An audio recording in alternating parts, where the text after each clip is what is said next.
Well, hello everyone. This is Barry Bettman with Sayal here and Ross Girardi with the Antifragility and the Science of Successful Organizational Change webinar today. We are so happy to have you with our guest, Paul Gibbons. I'm going to turn over to Sai to introduce himself and kick this off. Good morning, Sai. I'm Sayal Her. I am a coach and consultant and very, very honored to be here with everyone. My key focus just in general is human nature and human dynamics and, of course, all those things that intersect through antifragility. Ross, how are you? Good, Sai, thank you. This is Ross Girardi. I'm a coach and consultant, and my interest is mainly around organizational culture and leadership and bringing in different tools to make the world better through leveraging those things. And this is Barry. I'll just introduce myself again. This is Barry Bettman. Like Ross and Sai, a coach and consultant in leadership development and antifragility. Loving what we're going to talk about today. Oh my God. Also the executive producer of this webinar today. So without further ado, I want to send it over to Sai to introduce Paul Gibbons. Sai? Thank you so much, Barry. And again, as I mentioned, the reference already to Paul, the unorthodox, if you will, the challenging and the thought-provoking. Paul, I know you're gonna have some fun with this call and have fun with us, and likewise, we're looking forward to the same, and definitely welcome you into the conversation. And please tell us about yourself. I have been in business 35 years. I started on Wall Street. I made a lot of money and was desperately unhappy. I went into consulting about the mid-90s. I started building on my Wall Street career as being a strategist and a risk management guy. I was very quickly disappointed with the results that we as business strategists produce. We produced a lot of reports which decorated executives' bookshelves and bottom drawers and didn't really produce change. So I became fascinated then in the mid-90s about how change really happens to people in organizations. Seemed to be more than just good ideas and more than just reasons. So how do people change and how do organizational change? And that became my mission for more than 20 years now. I was at PricewaterhouseCoopers then. I started my own firm in 2001, which still prospers in England. It's called Future Considerations. And I sold that firm in about 2010, and since then I've been a university lecturer and also concerned with writing books. I often get asked, why did you write this particular book? And it's interesting. My reading at the time was some of what I consider to be the most interesting ideas from 21st century human sciences. So a guy called Dan Kahneman, who won the Nobel Prize in economics for something called prospect theory, and he wrote a book called Thinking Fast and Slow. I also reading a book by Nate Silver called The Signal and the Noise. I was reading, relevant to today, I was reading The Black Swan. I was reading a book called Nudge. I was reading a book called Predictably Irrational by Dan Ariely. And I was reading a lot of books on changing habits, which is something that's a fascination to me. And the more I read, they're not really business books, the more I thought, wow, I'm an expert in change management. You know, I say that humbly because it's always so difficult that you frequently don't feel as if you can plan and control and manage everything. But as an expert in change management, I found that none of the stuff that I was reading was really in the change management canon, if you will. It was not the stuff that was being published or talked about. And so I became interested in how I could put together some of what I thought was the best stuff in the 21st century human sciences with my history, my expertise, if you want, in helping organizations change. And so that was the purpose of the book. So it's a marriage, if you want, of my intellectual curiosity about the design of this marvelous being, the human being, and the change world. So to just review the concept a little bit, antifragile systems gain from stressors and gain from disorders. And people frequently leap to, oh, you mean resilience.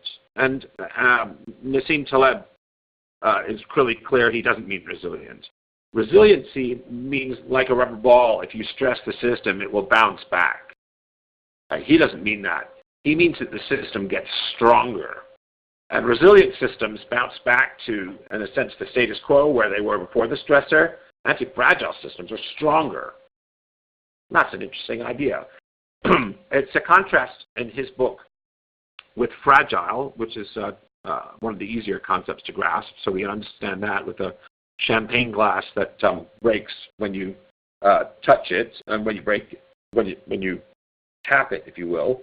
And we can understand fragile businesses, which are businesses which are underfunded, or in his book he talks a lot about highly leveraged banks. He also contrasts the antifragile with the robust. And again, that's similar to resilient in that the robust systems resist stressors, or they're impregnable or impermeable or strong in the face of stressors.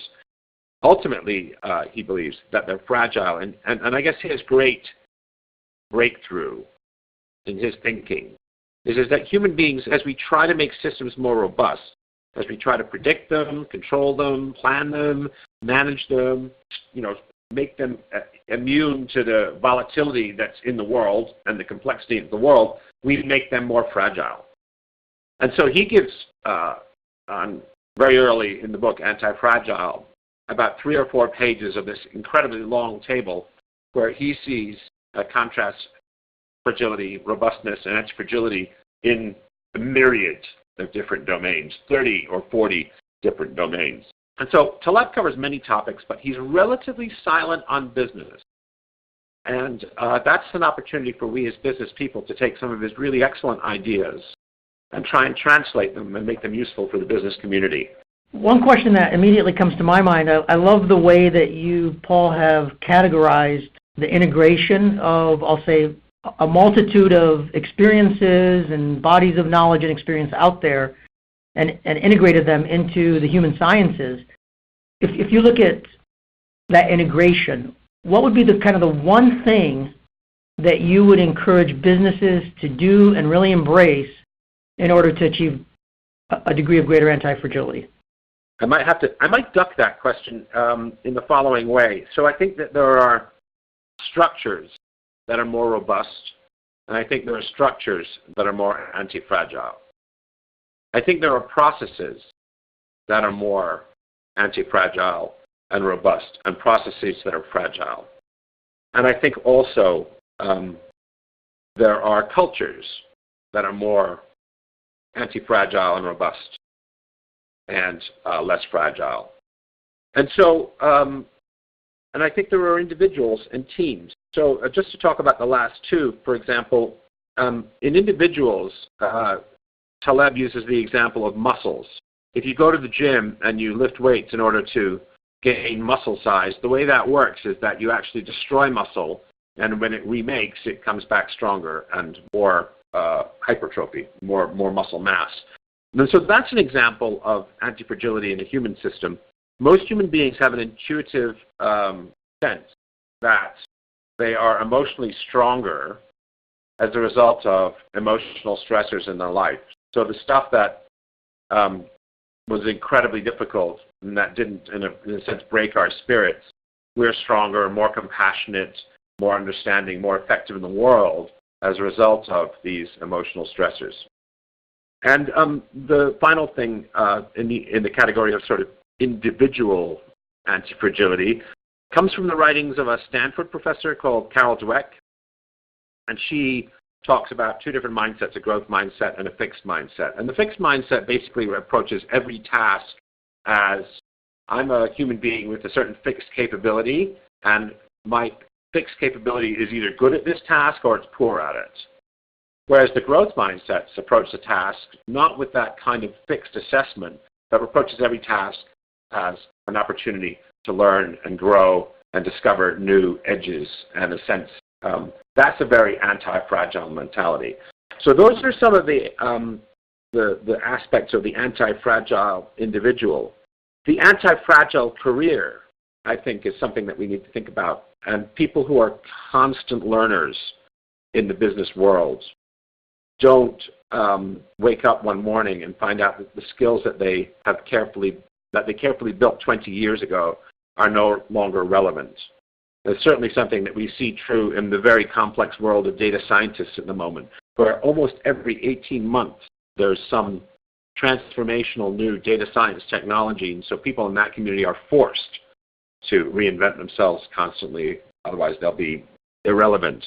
And so a robust, an antifragile or a robust career certainly will have, will be someone who's a constant career learner and able to, if you want to use a word that is overused these days, surf the disruptive forces in the world of work and better able to adapt to changing workplaces. So those are some thoughts on anti-fragile individuals. I touched on a few other things: anti-fragile systems, anti-fragile culture, anti-fragile structures. Thank you so much. Paul, there's another interesting thing I'd love to get your thoughts on the table around is the role of creative destruction, both from a strategy perspective, as you talk about in the book, and decision-making and biases, as well as really the tactical viewpoint relative to behaviors, hearts and minds, as you discussed, but really the role of creative destruction and how that plays into anti-fragility and the broader spectrum of achieving it. I mean, we're going to zoom up a level now. So we're going to zoom up from the level of the individual. We're going to bypass the level of teams and departments. And we're going to go up to the level of businesses and business ecosystems. You could say that the United States economy is anti-fragile over the length of time we're looking at it, 250 years or so, because we allow certain industries to go bust, certain companies to go bust, and we allow that process of creative destruction. And there's no better example in the world, I don't think, and we do mean in the world, than Silicon Valley, where the failure rates are absolutely astonishing. And so we celebrate Hewlett-Packard, and we celebrate Cisco Systems and Oracle, and we celebrate all of these fabulous tech companies. But what we forget is that for every one of those, there are hundreds of companies, on the trash heap of Silicon Valley for ideas that didn't make it.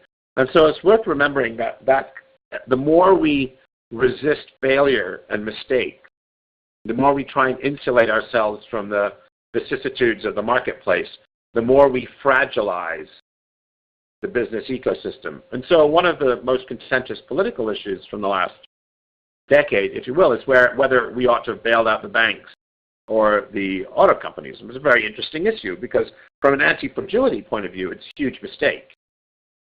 We require the kinds of errors that were made in management of the banks and the auto companies. We require, in a sense, for them to their, if you want, antiquated practices to go bust, and for new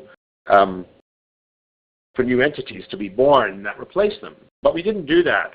And so what's interesting, it's an interesting ethical point because, and Taleb makes it, is that you can frequently transfer fragility from one level of the system to another. And so if you can think of a workplace where you want, the more flexible business will want to have really flexible working practices. So in the ideal, you want to fire people super quickly, you want to train them very, very fast, and you want to have, as someone who's running a business, that kind of flexibility with your workforce. And of course, what you do is you fragilize the lives of the people who are working for you. So you transfer fragility in the system. Your workplace, your business is less fragile, for sure, because you can get rid of people quickly, but it's the expense of the subunits, and in this case, the subunits are human beings. So here we have an ethical dilemma. In a sense, we can make the system more robust, and in the case of the banks and the auto industry, we can make the economic system more anti-fragile and robust. But it's the expense of the subunits, which are the individual companies and industries, which eventually is at the expense of the subunits, which are the individuals who work there. And so we run into this ethical dilemma when we try and run economies and when we try and run businesses and sometimes when we try and run teams, is that we can make them more anti-fragile, but it's at the expense of the subunits. And so there's an ethical choice that we have to make there. And I'm not going to, I don't have a dog in the race, if you will, but it's just an ethical call that we have to make.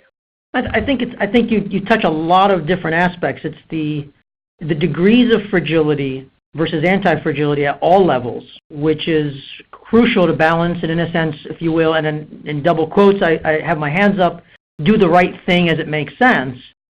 And the power of creative destruction and to channel that creative force at all those levels is it's definitely not an easy thing to do for organizations or teams or individuals across the board. Would this be a good time to talk a little bit about resistance to change, which is more of the business level anti-fragility? Definitely. Absolutely, Paul. the way that people used to think about resistance to change is that it was rational.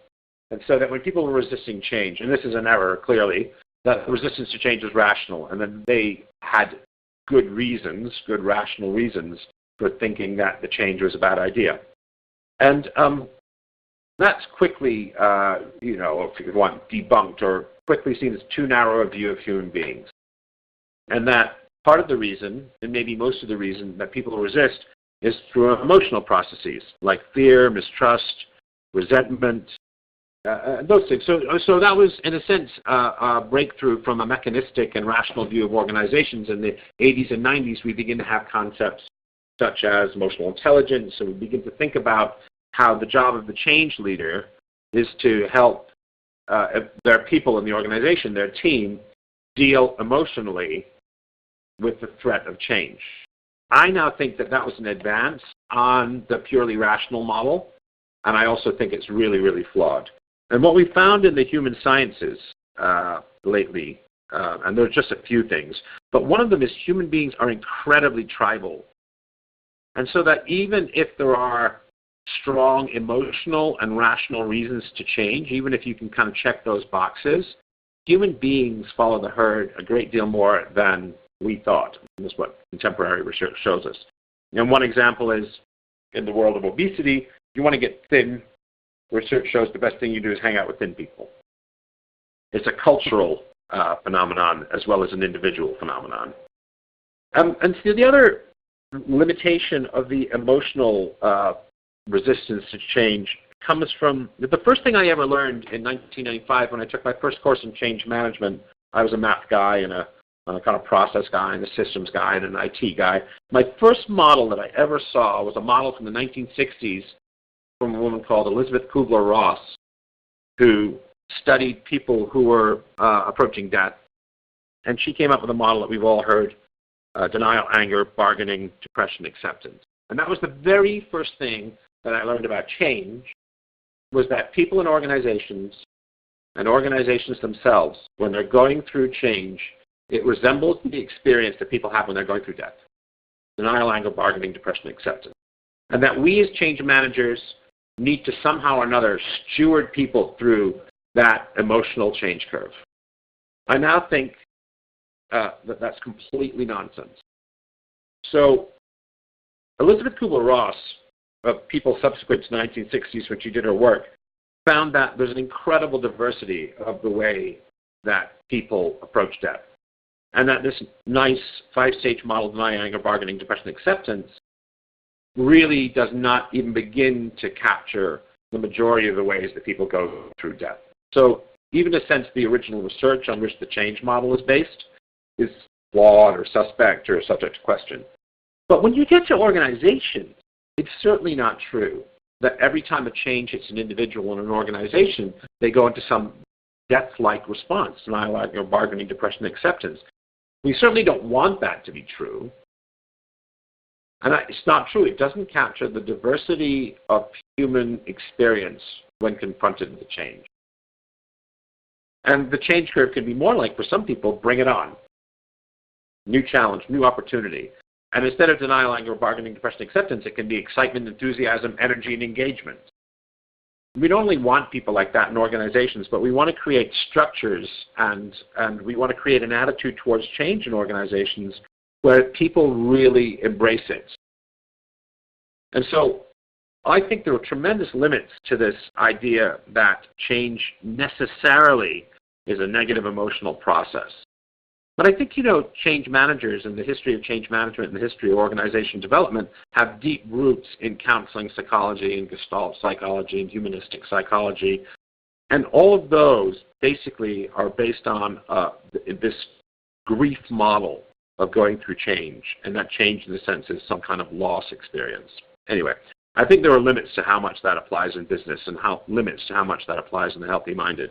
And one thing that just kind of popped up, and I would be curious to see what you think, is the idea there is resistance to change, and then there's what Stephen Pressfield talks about in like the War of Art and Do the Work, which is what he calls de-resistance, which prevents people from creating. and creating art. But it doesn't have to be art necessarily like a painting or a book, but it's just whatever you're up to, that force that keeps you from doing it. So that's kind of on a personal level, but it also could apply on an organizational level when you look at, from a leadership perspective, what keeps people from doing that. And I'm wondering if it's a different dynamic or if it's related to resistance to change in general. There's a great expression, I think, which is in order to reach the furthest shore, we have to be willing to lose sight of the shore that we're leaving. And so, I think that's one of these aphorisms that I think is just fascinating. And what that implies for me is that there's a certain amount of courage required. And we haven't really talked about courage as an individual leadership faculty here. I mean, most people would nod their heads and agree that it was important.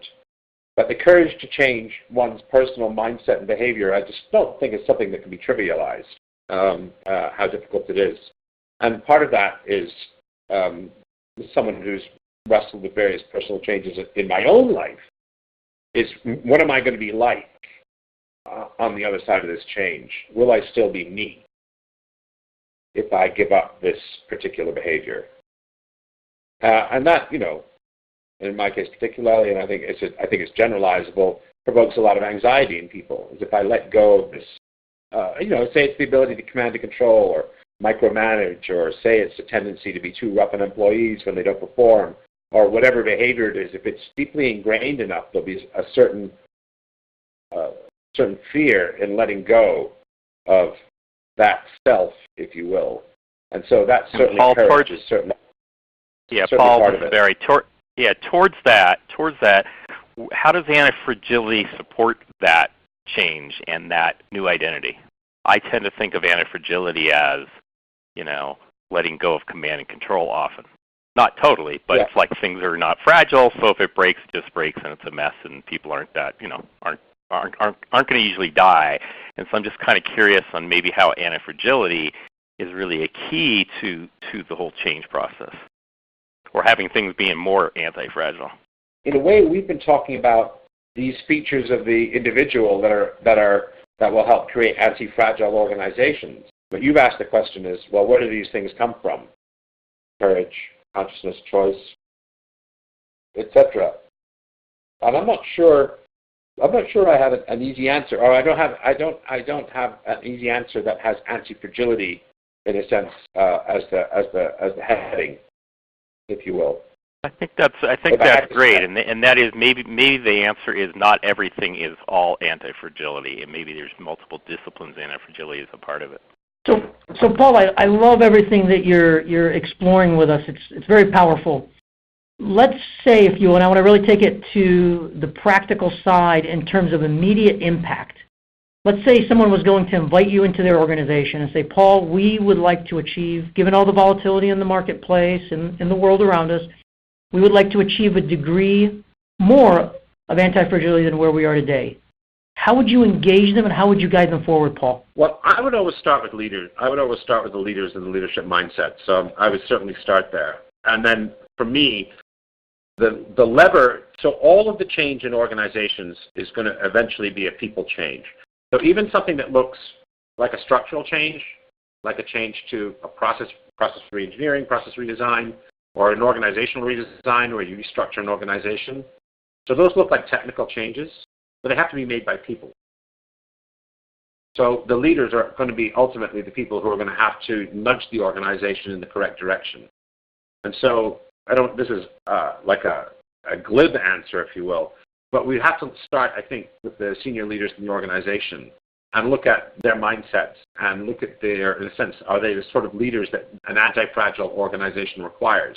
I would then look at, encourage them to look at human resources processes, again, based on the theory that the anti-fragile organization is going to have to be created by people who are going to have to lead the various changes. So I begin to look at all the great things that we look at in human resources, how we retain, how we recruit, how we reward, how we educate people in the business, and whether those are, in a sense, the community of people is an anti-fragile community. And I think only once you've begun to affect changes to the senior leadership and then to the basic human resources processes can you begin to think about, well, how are we going to start to think about organizational design issues? Do we want to move towards self-managed work teams? Do we want to move towards holacracy? Do we want to move towards a democratic organization where, less autocratic and less top-down, but more democratic? I mean, there are all sorts of different structures that one can begin to consider, which people speculate are more anti-fragile. But I think, if someone said you've got 1 minute to answer the question, I would say you start at the very top, start with the leaders, start with the faculties that we now imagine leaders will have to create anti-fragile organizations, work very hard on the leaders and on their team, and then begin to cascade that through the people in the organization, looking at core human resources processes and what those and how anti-fragile or how rigid or fragile they are. Wow, we covered a lot of ground, Paul. I just want to express my gratitude for having you on, and I've been making notes, so I've been getting a lot of good input from everything you said.